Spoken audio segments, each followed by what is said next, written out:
Welcome back to another episode of CCW Insider, where you're going to hear about the stories and matches from wrestling's last territory, Coastal Championship Wrestling. I am Ryan Joy, and I run MinutesToBellTime.com, a website and database tracking pro wrestling from around the world.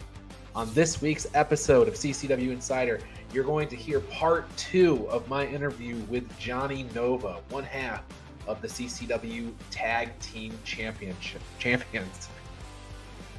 Back in episode 8, a couple of weeks ago, we heard Jonny talk about breaking into the wrestling business, and we heard him talk about winning the CCW Tag Team Championships. In this interview, he's going to fill in the gap. What happened between those early days of breaking in and winning the CCW Tag Team Championship. To wrap things up, Jonny talks about his expectations for his run as a CCW Tag Team Champion. This is a great interview. You're not going to want to miss it. Stay tuned. It's coming at you right now. I would say early on there's not much to speak of outside of I remember there's a Ring of Honor guy that would come in, Marker Dillinger. I got a really big victory over him at 17. This is back I'm lying about my age. They're pulling a Jeff Hardy basically, how you started really young. I would work under a mask as El Pinata sometimes just to get on shows because it's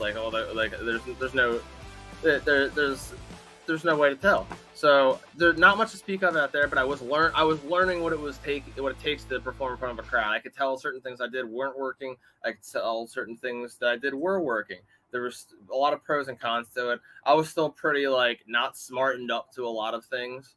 I wish I would have found a way to surround myself with people that were on TV, stuff like that earlier on. I thought more I don't know. I thought pro wrestling, I thought there was a way to get on a radar and you're just kind of in the sports roster system. And it's like a video game. Cause I was 15, 16 years old. You know what I mean? I'm it's like a scout will come to here because we're pro wrestling. They'll see me and but that's not the case. It's you have to be, I don't want to say lucky in this business, but you got to work hard. Don't get me wrong. But there's certain places you want to be seen, and I don't think where I was at the time was a place that a lot of people were looking. So there's not a lot to speak of there. I would say after that 5-year hiatus from 2011 to 2016, that's where things start to pick up. So I don't do practically anything for about 4.5, 5 years. I maybe refereed at one show here or there. Did some commentary for Keystone Championship Wrestling here and there. Helped with some rings here and there. But I wasn't training. I wasn't doing much of anything. And then I started getting into some shape, cut a lot of weight off. And 2016, I see an ad pop up on Facebook for the Harley Race Wrestling Camp. And I remember hearing stories of Kenny Omega going to that. And thinking to myself, I'm he showed up they always say we could tell he was self-trained, and I'm that always stuck with me because I'm well, if Kenny Omega could go there and he didn't have any kind of reputation and they thought he was self-trained and I don't really have any kind of reputation. ACPW wasn't a thing anymore, and there wasn't I'm sure not a lot of people, with all due respect to him, I had mentioned I was showing my Onslaught Lebron Jackson. A lot of people are just they don't know who he is. So it's that goes back to what I was saying earlier. If you want to train in this business, go somewhere where someone is someone who's did it. Usually, if they've made a lot of money in this business, that's the where you want to go. But I digress. We fast forward to the Harley Race Camp in 2016. I go out there. I have 2 days with WWE scouts. It was supposed to be Gerald Briscoe. For some reason, he couldn't make it, but they sent Dave Taylor, who was a coach at the Performance Center at the time, and I learned a ton of stuff. A lot of stuff that was passed through William Regal through Dave Taylor to me. Amazing experience. Days 3 and 4, New Japan sends Hiroshi Tanahashi. Oh, gosh. Takahashi, right before he blew up, he's on his way back from Mexico, coming up at the time he meets the New Japan guys there. Evil. We have Guido. And a lot of young lions who I'm sure are major stars right now, but at the time I wasn't very aware of New Japan Pro Wrestling. I grew up a WWE guy, and I was learning at the time, breaking back in. I went to this Harley Race Camp, cold turkey, 5 years, no experience. Nobody knew who I was there. I remember seeing guys like Barrett Brown, who's an NJPW strong, absolutely busts his ass all the time. And we haven't seen each other, I don't think, since then. But I always had so much respect for that guy. Ace Austin, this was before he was on Impact. He was at this camp. There's a few other names that might have gotten canceled in the last few years that were there as well and had a lot of success coming out of there. So I remember, they learned something from there. I learned a lot there. And I should mention, too, the fifth day we had Shane Helms, Gregory Helms there from at the time he was at Impact Wrestling. So we got I had so much to learn in 1 week. And on top of that, you just got Harley Race sitting there giving you honest feedback. Leland Race, his son in the business, he was running the general class at the time when the seminars weren't going on, and it was 5 days that absolutely busted my ass. Like you can only do so many Hindu squats and prepare in the gym for professional wrestling. You cannot prepare for a professional wrestling match without actually being in the ring. So I went there, what I like to call cold turkey on professional wrestling, and got my ass handed to me. I remember they initially said, we're going to stick you in the basics class. And I'm like, well, where's the basics class? We're going to teach you to run the ropes and bump. And I'm like, oh, I already know that. And they're like, all right. And then they stick me with these guys who are consistently working the indies up in Seattle, California. Guys that I'm way out of my league here at this point in time. I'm probably, let's see, this was 6 years ago. So I'm 23 years old. Coming in there, nobody knows who the hell I am. And I got my ass handed to me that week, but I learned a lot. And I remember making a lot of lasting relationships while I was there that to this day, I still cherish a lot of memories from that week. And it was a lot of fun. Like, I remember I was so out of my league. I'll tell you this, like, there's a hotel where all the boys were staying, but like I had gotten an Airbnb by myself, like 20 miles away, because I just didn't know what I was doing. I wasn't in the business at the time. So like, I don't know. I look back, I don't think there would be a lot of guys, not to toot my own horn. Shout out to the boss, Andy. But I don't think there's a lot of guys that would have done what I've done. Like, everyone there had been doing this for like a while now at a serious level. And I went out there with absolutely minimal experience, and that minimal experience being half a decade prior. And it was hard, and it beat my ass. But that was what kind of like, hey, I went to the Harley Race camp and like had a lot. I learned a lot, like, and that's what started getting the ball rolling. I remember there was a professional wrestler by the name of Jersey Kid. I think he was like Richie Constantopoulos or something, his name, but he ran like a one-shot show out of a high school somewhere in New Jersey, and I got sorry about the cars going by here, but got to meet a lot of guys back then, like Shane Strickland, Adam Rose. Like, I remember El Torito being on there. That was like my first like wrestling show back in 5 years. And I had like I worked like a triple threat match. They'd all given us different names. So that's actually where I got given the name Jonny Nova, as a matter of fact. I wrestled as my real birth given name, John Newcomer, up until that point when I was with ACPW.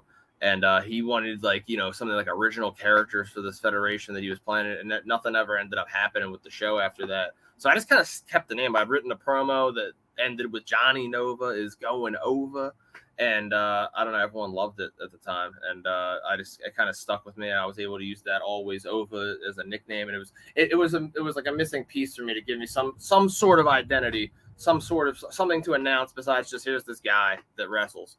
And it's cool how like something like that, like it seems like a small show. Like, I hardly remember the match, but like that's where I got my name that I've been using for the last 6 years. So from that's there, your handles too. What's that? It's your handles too, right? On exactly, Instagram. Like Nova Goin Ova, yeah. And it rolls off the tongue. I think it once again happened organically. Like, I'm like, Jonny Nova. Like, I didn't know how I felt about the name at first, but the more I kind of like, I tried it on like you would like a coat, honestly, and like you feel around, and like I did some promos in the mirror in my car and stuff with it. I'm like, this is something that I think I actually can relate with. And I look it up, and I'm like, oh well, a Nova is a birth of a new star. My real last name is Newcomer, and I'm like, there's some correlation there. Like, I like deep cut stuff like that, like almost like Easter eggs. I don't know if you're a video game fan, but Easter eggs is a term that I definitely would use for stuff that I like to do. Once again, unassuming and unexpected being the theme of this conversation, right. It seems. Outside of that, though, I worked with Keystone Championship Wrestling for a short time, trained out of there, had a lot of opportunities with seminars.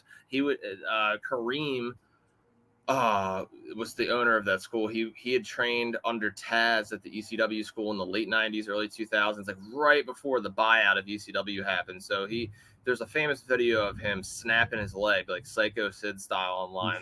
That's Kareem, but he ran this school and Keystone Championship Wrestling at the time.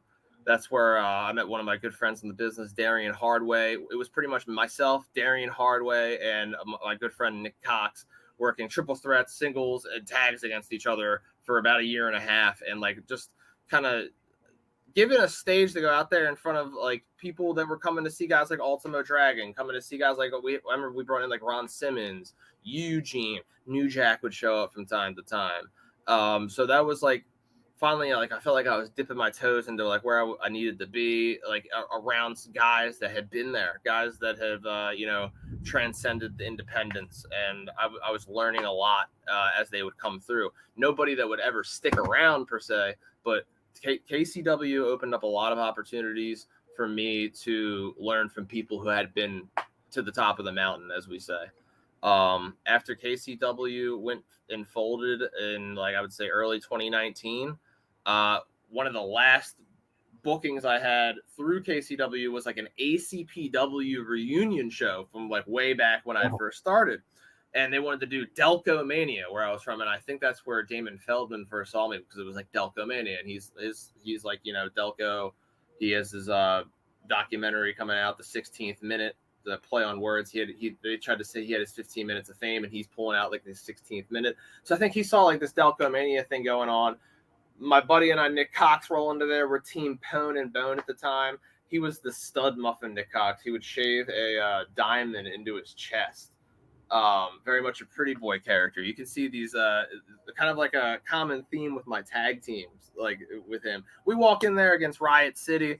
We win the Delco Tag Team Championships. It was the ACPW tag titles. We call them the Delco tag titles at the time for that Delco Mania show. But on that show, we brought in guys like Mr. Kennedy, Matt Stryker.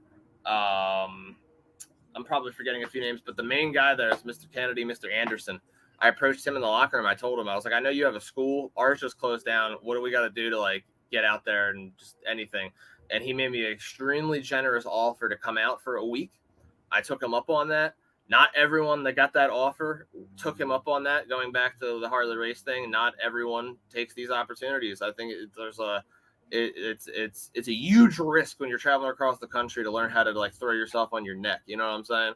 Like, and not a lot of people would want to go from Philadelphia to Minneapolis to take that chance. But I went out there. We're talking about the school that Top Flight came out of. Great tag team in AEW. You know Dante Martin, I'm sure. I believe he was Air Wolf at the time. Absolutely phenomenal talent training out of there. I know that Julia Hart was there at the time. JDX, he's making a lot of waves on Dark right now. So I got to sit under Mr. Anderson's learning tree, and the same weekend he brings in Booker T for a seminar, and I'm staying at the school at this point. Like I don't have a hotel or nothing. Like I'm sleeping out of the school, and Booker T came to visit his friend Ken Anderson. So I got to spend almost the entire weekend with Booker T, picking his brain about stuff. Like really, like once again, somebody who knows what it takes to be successful in this business at all levels of the business, everywhere he's ever been. He's been main event talent. You know who Booker T is. You know who King Booker is. He can do it any way. Anything you give him, he's gonna make it shine. And I got to learn a lot from him. The very next day, we drive all the way up almost to the border of Canada, an Indian reservation casino. It was called Fortune Bania. And I walk in. I remember telling Mr. Anderson, I came to you to sit under your learning tree, and you took me into a jungle. Because I go in there and like I remember the first person I meet in there when I walk in is Alundra Blaze, Medusa. Oh, yeah. And then I see Sting. And then I see Jimmy Hart and Greg the Hammer Valentine and David Arquette and Colt Cabana and the Honky Tonk Man. And I could go on and on and on. Tito Santana, Ultimate Dragon. Once again, I run into him, and I remember like helping him out, working his merch table, and forming a relationship with Sonny Ono. And like I said, I say he led me into a jungle or a forest, like when I just wanted to sit under his learning tree, that's something I'll never forget because he trusted me with that opportunity. It's like someone who he didn't really know. He just watched my match that night. I don't even know if he watched my match that night, but maybe it's just the way I approached him. I always believe people, like I said earlier, Lebron Jackson, my trainer Onslaught. Not everyone knows who he is, but everyone knows after they get to know me that I was trained the right way by him. And I always, every time I feel like I've reached a new level in the business, I send my respects to Lebron Jackson, aka Onslaught, because he did train me right. And if he's watching this, once again, sir, thank you for doing that, because it's created opportunities like that for me, and I seize them every time, just like I did to win these tag team championships we're talking about here. That's right. So fast forward through that, I end up at H2O shortly after that week out there at Ken Anderson's place. And H2O is run by Deathmatch legend, CZW legend, Matt Tremont. His head trainer at the time out of there was Preacher Phineas James. Once again, a name that I don't think a lot of people know down here, but they should. He progressed my training to a point that I didn't think I was going to get in that area at the time. He had done a lot of production work, a lot of, I guess, like, if we're talking on here, somebody would say booking for places like Ring of Honor, the NWA, in the late 2000s. And he had, once again, a lot of experience. A lot of people, don't know where a lot of people have been in this business. And I learned a lot from Preacher Phineas James. And I was with H2O for close to about 2 years, or about a year and a half, I'd say. About a year and a half. Unfortunately, my mother passed away. Then COVID-19 hit like 2 months later. A lot of uncertainty going on in my life at a time. Some unfortunate circumstances led to me not really having a place to live after my mom passed, and COVID putting a lot of things on hold for a lot of people.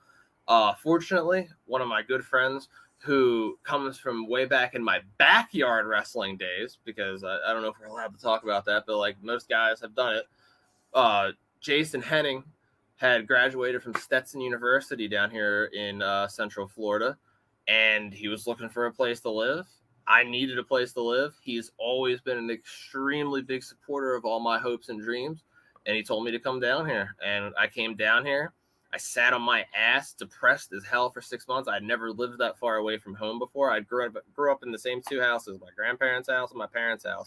And sadly, they just didn't exist anymore after everything that had happened. So I came down here practically with absolutely nothing but my two cats, Teague and Simone. And once again, ACPW pops back up. There was a group chat from that reunion show that for some reason Nelio was in. Okay. Oh, and this group chat was from like early 2019. We're now talking around late 2020 at this point. That group chat lights up. It's Nelio. Hey, I'm looking for guys for a cruiserweight championship tournament. If any of you guys want to come down and get looked at in South Florida, we're gonna have so and so on the show, and like yada yada yada. And I'm seething for opportunity at this point, and I'm stuck between in my mind, like a rock and a hard place. And speaking personally here, financially, I'm down here. I had left my teaching job. I was teaching daycare at the time, and I was comfortable. But the teaching money down in Florida is not the same as the teaching money back in Pennsylvania. So I was not able to pay tuition to go to a big wrestling school down here, because to me that investment would be something that like someone who necessarily wasn't trained would do. And I felt like I was competent enough that I just needed an opportunity somewhere to prove. Sure. And I needed to start making money first before I could do that. And luckily, Nelio, I reached out to him. He says, "You're way too big to be a cruiserweight for my division, brother. But if anything else pops up, I'll let you know." And I'm like, fuck. I'm like, what am I, like, right when something presents itself, I'm like, trying. I try my best to start sharing their stuff. I don't know if anyone noticed that, but like, I wanted to be a part of CCW for about 2 or 3 months. All of a sudden, I forget how it happened. Someone reached out. They're like, "Can you be there for this? We want to take a look at you." I went out there. I had a practice match against Jackal Stevens. I believe there was a meeting that took place to say whether or not I was the shits or not. Obviously, I am not the shits.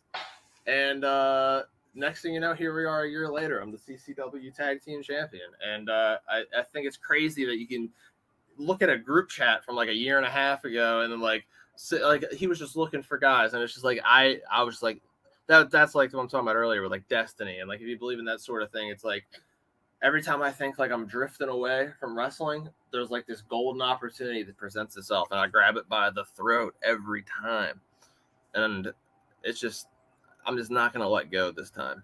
So that's pretty much the middle. If you're talking about from where we started back when I was 15 years old, or even back when I was 2 years old watching that ladder match, to where we are now, sitting next to Gold and this delicious triple choke slam unbranded brewing company, CCW tie and beer. You gotta have one. Of course you gotta have one. If you're a fan, you got this Johnny Cage looking guy on here. I just love it. And you know, that's the white Oreo filling of my story, I guess you would say. So I mean, you touched on so much in that, and I guess one question I have from what you just told us, you said you worked with Booker T, you worked with Harley Race, you got training from Mr. Anderson. Is there like one thing that you could point to that like was like a huge takeaway from from like those guys, just like that you might want to share in case there's somebody coming up that could benefit from it? I would say get your information from people who have been there, and that's an investment, and it's an investment that not a lot of people want to take. I will admit I was one of those people before, but I learned it the hard way. And like you said, reflecting, hearing like, oh, you've been doing this for 14 years, like, yeah, there's that 5-year gap, but like, yeah, thinking back, like, holy crap, 14 years, and like I'm just picking up steam again now, and it feels like I'm really starting to build like the most momentum in my career. And you can call me a late bloomer and all that stuff, but it goes back to what I was saying earlier about being unexpected. And I think that unexpectedness is going to start turning into, oh yeah, Jonny Nova. Okay, people are starting to understand who Jonny Nova is. So 14 years, but or 15 years, 14 years, but you started at 15. So yeah, you're on pace to hit the peak of your career in a few years, I think. So I agree. I think for a lack of a better word, my status is being elevated as Absolutely. We speak. Big time. So I guess for the purposes of orienting people that maybe have not had the privilege of encountering your work yet, are there specific matches that you would tell people to go out and seek on YouTube or whatever to kind of understand what Jonny Nova is all about? I think if you want to follow my story here at CCW, you start with Jonny Nova versus Jake Tucker on the official CCW YouTube. I know that our rematch out of Melbourne is somewhere on there on YouTube. Excuse me. There's a Florida wrestling fan that I truly appreciate when the fans post material, because I'm one of the guys that's driving from a lot further away than most of the guys that are stationed around Port St. Lucie or stationed around Hialeah excuse me, and they get to see their stuff like next day at training, whereas like I'm not necessarily getting those privileges to get stuff sent to me. I'm not the type of guy that's going to be badgering anyone. So when I see a fan post and stuff like that, it's amazing. So we got both of my Jake Tucker matches. I think that's a series that now he's chanting Lorenzo, stacks in WWE NXT 2.0 now. We're 1-1. I think there's going to be a rubber match one day. Yeah. I don't know when it's going to happen.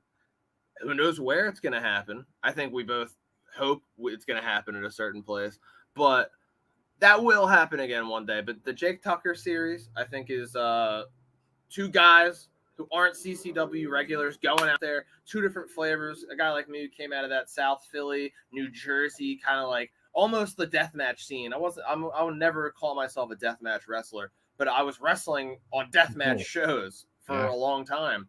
And I equate that to guys like, if you want to talk back to ECW, Chris Jericho, Dean Malenko, Perry Saturn, Chris Benoit, Kid Cash, those types of guys who are in ECW. They're not necessarily the hardcore guys you remember, like Sabu and Sandman, but they were a huge part of ECW. And my vision for Jonny Nova up when I was in New Jersey, that area, was to be that type of guy, that Chris Jericho, that Dean Malenko, that would go out there and put on that, like, that those bloodthirsty fans would sit there for a minute, almost turn them into a Japanese crowd and let them, like, respect the professional wrestling side of things, like that. Maybe that deathmatch stuff doesn't exactly deliver, but I loved being a part of those deathmatch shows. That's an area of the business that I never thought I'd experience, and that was a crazy period of my life, definitely. So I have two more questions. Yes, sir. One of them has to do with you've climbed the mountain now, and you are one half of the World Tag Team Champions, and we have to look forward now. We talked about everything that you've done in the past. Now we have to look forward, and the interesting thing about CCW is people, they think about teams like the South American Alliance, and and other tag teams that are sort of regularly, I think Mosh and Mayhem, for example. Yeah. But you also have CCW has a reputation of working with AEW. They brought in Brian Cage. They brought in Fuego del Sol and other people. So when it's kind of wide open when we're talking CCW. Yes, you could be against Mosh and Mayhem at the next bash, but you could also find yourself up against Top Flight, a team you talked about earlier, or the Acclaimed or something like that. So yeah, what are the notches that you want on that resume for elevated status? I think the first thing that I need to say is there's an old saying in the wrestling business that it's not the title that makes the man, it's the man, or in this case, the men who make the championship title.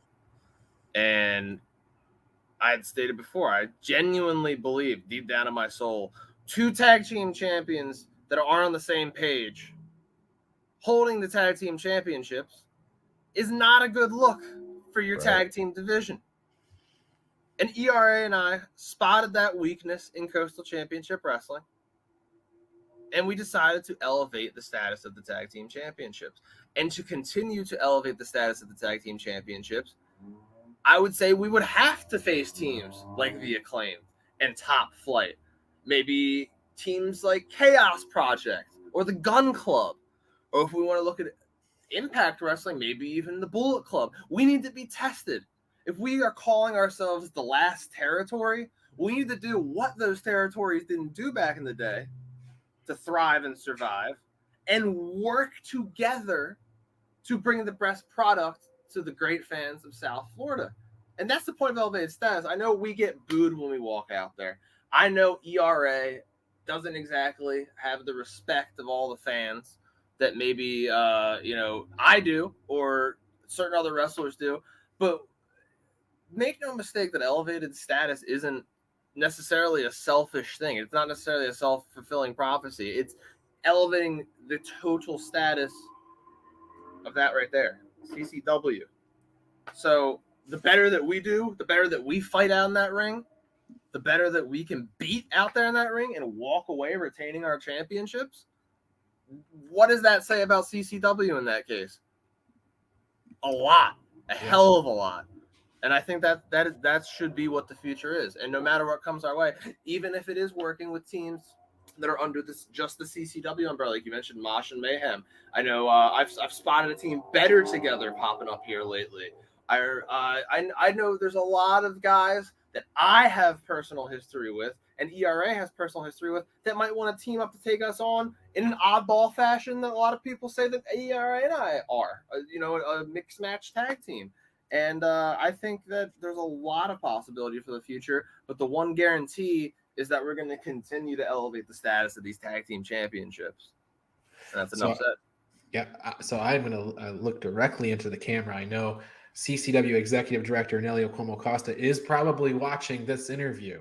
I'm sure he is. Jonny Nova wants, yes, the best of South Florida, but he wants also to bring in the best of the world. That's right. The best of the entire world. I don't care. You will elevate your status. You just bring in the competition. Yeah, that's the deal, right? We're trying to bring the best talent for the fans of South Florida and elevate the status of CCW. So you bring us the best talent, we're gonna deliver the best product possible, and then who knows what happens next? We're gonna shatter glass ceilings. We're gonna shatter like 6 of them at the same time. It's gonna be a mess, but it's gonna be a fun mess, and it's gonna be something that's facilitated by Ernest R. Alexander and Jonny Nova. And we do need the executives to make that happen. Don't be mistaken. I understand the way things work. So, last comment, or last question, I guess. What message do you want to send to all the tag teams that are going to try to take elevated status down? What is the message? The message is probably not so simple. I think the message is a little distorted to most people because nobody expected this to happen. Nobody expected ERA and I to team up. Nobody expected us to defeat SAA for the tag team championships in a ladder match that became a tables, ladders, and chairs match. We were all bleeding all over the place. It was a mess, but we came out on top because that's what we do. We elevate the status of the tag team division. So for all the tag teams watching right now, all the guys at the school watching right now, all the people that are going to be rolling in to Pompano Beach and Hialeah to try their luck against us. Expect the unexpected. Assume the unassuming. Because ERA is going OVA because Jonny Nova is going over. And if you don't like it, that sucks. But I think a lot of people are going to end up liking it because it is what it is. You see us at these red carpet events already, like not even a week later, with celebrities that are internationally known, standing next to the tag team championships. The CCW tag team championships, not the WWE tag team championships, not the NXT tag team championships, not the AEW, not the Impact, not the NJPW, IWGP, PWG, none of that. That's this week, as far as other media is concerned, CCW is what was in the spotlight. And that is because of Jonny Nova. And that is because of Ernest R. Alexander. And if you think you can fill those shoes that we ripped through and then sewed back together with way more material, because SAA isn't even a tag team anymore. Nobody has seen Fonzie ever since he got bloodied. And Ariel's walking around huffing and puffing now. And Vinicius is apparently out with brain damage. If you think you can do better than them, please come to CCW and try. Because that's what I need, that's what Ernest needs, and that's what the fans need, and that's what the fans expect. So let's give it to them. That's my message. With that said, thank you, Jonny Nova, for this great conversation that we have had.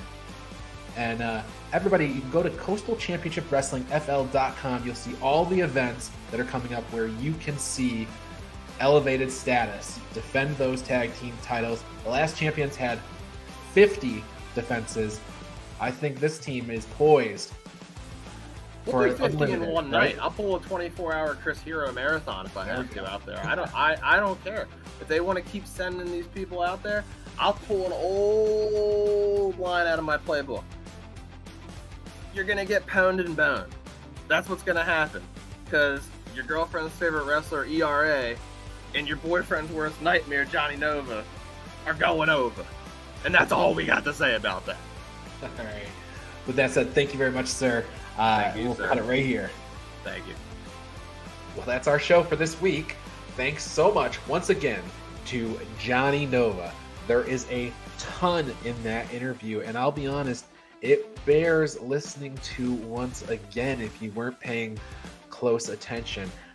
Harley Race, Booker T, Hiroshi Tanahashi, Ace Austin, all of these guys that were mentioned in that interview. Great stuff by Jonny Nova.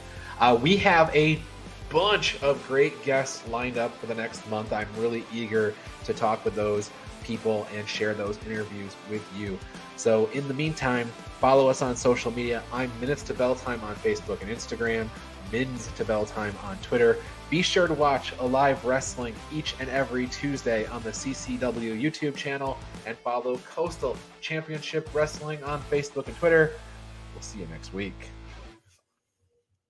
Hey, what's up? It is 12 Gauge Paige Van Zant, and as you know, I just transitioned into pro wrestling, and I wouldn't go anywhere else in South Florida other than CCW, where I get to train with David Gangrel.